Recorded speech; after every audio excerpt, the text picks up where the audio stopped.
పాలకూర పల్లీల పచ్చడి తయారు చేయడానికి కావలసిన పదార్థాలు: పాలకూర, పల్లీలు, ఎండుమిరపకాయలు, పచ్చిమిరపకాయలు, చింతపండు, పోపు గింజలు, వెల్లుల్లిపాయలు, ఉప్పు, నూనె. గార్నిష్ కోసం కొత్తిమీర.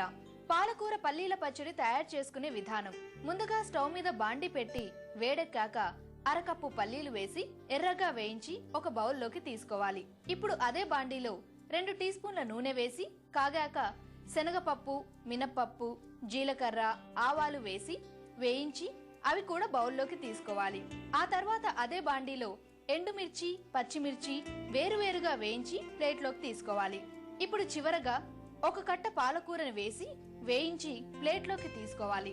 ఇప్పుడు మిక్సీలో వేయించిన పల్లీలు, పోపు గింజలు, ఎండుమిర్చి, పచ్చిమిర్చి, కొద్దిగా చింతపండు, 2 వెల్లుల్లి రేఖలు, వేయించిన పాలకూర వేసి మెత్తగా గ్రైండ్ చేయాలి. చివరగా సరిపడినన్ని నీళ్లు, తగినంత ఉప్పు వేసి మళ్లీ గ్రైండ్ చేయాలి.